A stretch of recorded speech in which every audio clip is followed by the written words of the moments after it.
Hello, welcome to my presentation on New York City vehicle crash data analysis. I'm Mahfuzur Rahman Shaikh. Let me give you a bit of background before we move on to the visual. The New York Police Department, as abbreviated as NYPD, is unable to attend all the accident-related calls compared to other emergency uh, related serious crimes are on the rise. So with their limited resources, they are struggling. So they have to find a way from this analysis or have some solution from this analysis which they can implement. So mostly they are trying to identify the reasons behind these vehicle related accidents, and also they are trying to identify the accident prone areas, or they call it hotspot areas.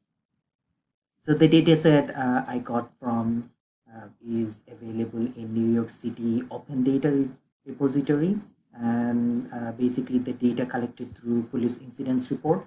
So police incidents report is required when there is an accident, someone is injured, or when the damage is over $1,000. And this data set has 1.68 million observation. Data is available from 2012 till 2019, and data points has this information like date, time, locations such as street name, cross street, latitude, longitude coordinates, and contributing factors like distractions, alcohol influence, and counter vehicles, whether there was an injury or death. Let's start it off by identifying the hotspot. So I started off with looking at the borough.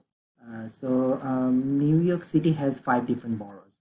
So as you can see, Brooklyn has the highest number of accidents. So basically, the data from 2012 and 2019 is not complete. So even though we can see there was a sharp rise from 2012, but since we don't have the data from 2012, we can assume that it was quite consistent from 2012, 2013, 14, and there was a drop in 2017. Then there is a rise again in 2018. Then the next affected borough is Queens. Queen has a drop in 2017. Then the next one is Manhattan. Even though the area in Manhattan is quite narrow, but still the number of accidents is quite high.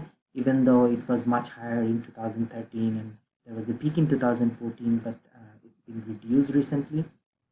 Then the Bronx. Bronx has a sharp rise in 2018, and then the Staten Island. Staten Island has most number of accidents in 2013. There was a gradual drop until 2017. Then there was a rise in 2018. And since we don't have full data for 2019, we cannot conclude anything. Then I try to look into the data according to the zip codes. Zip code has smaller area than the bara. So basically, it's constantly showing the zip code number 11207, which is under Brooklyn area, has highest number of accidents over the years. I mean, in most years. And then I try to drill down into the intersection road joins intersection where the number of accidents are most frequent. I came out with top 20. Hillary Street and Flatbush Avenue extension has most number of accidents. So basically, the main reason why they are trying to identify the hotspot is because they want to go to the hotspot area and try to find out what causing those accidents. It could be the lighting condition. It could be there is an obstruction, or maybe traffic light issues. So they want to identify that so that they can take corrective measures to prevent those accidents.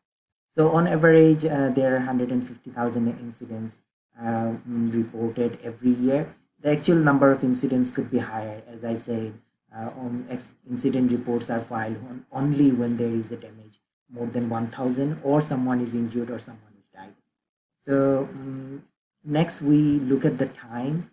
So basically, I created a heat map where it shows the number of accidents by month and at the same time by hours. So we can see that number of accidents is higher in the month of July and August.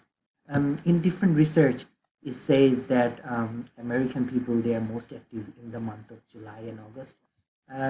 December is always considered as December, January always considered as holiday season where they try to celebrate the whole year, and then businesses slowly takes off, and it comes at the peak of July and August, and then businesses slowly closing. So accident is following the same pattern.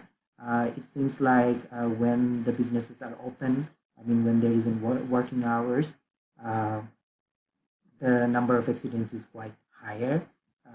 We can see that in this chart. So there was a rise at 12 a.m. So basically, what I found out that when there wasn't any specific timetable for the accidents, they always set it to 00 hours. So that's why that could be a reason why there is a spike at 12 a.m. And then as soon as the offices started opening from 8 a.m., there is a sharp rise in the number of accidents, and it continues and it reaches a peak at 4 p.m. when people are returning home. So these are the times when accident happens most, and then it started decreasing from 7 and it's sharply decreasing um, till to 11 p.m.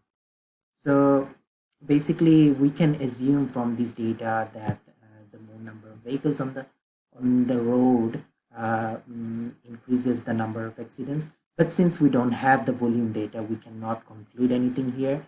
But from this insight, the police department can easily schedule their resources accordingly. So when there is peak hours, they can schedule more stuff so that they can attend accident related issues, and during these months they can ensure that most of their staff are on duty, not on the holiday. So they can follow this pattern.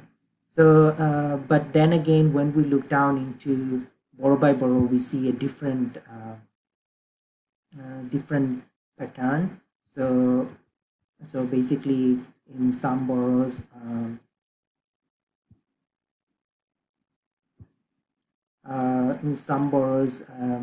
it's quite the number of accidents are quite concentrated in these months, and some boroughs they are evenly spread out. Even though 4 p.m. to 7 p.m. looks like the peak in the month of July and August for most boroughs. So then in this dashboard, I tried to identify the most frequent reason or most common cause for accidents. Uh, I found that unspecified is the most common reason. This could be when there is no reason identified by the data collector or data entry to the systems. They added it as an unspecified. So we look at the second most common reason for accident, which is distraction or driver is not paying attention. So we have listed like few top reasons why accident happens. So basically, police department can run some educational contents or campaign, advertising campaign to make people aware to stay attentive while they are driving, and those like checking brakes and stuff like that. So they can run an advertising campaign based on that. Then I looked at the casualty statistics. It seems the person injured. So basically, that means the passenger in the vehicles are injured has the highest number in terms of percentage.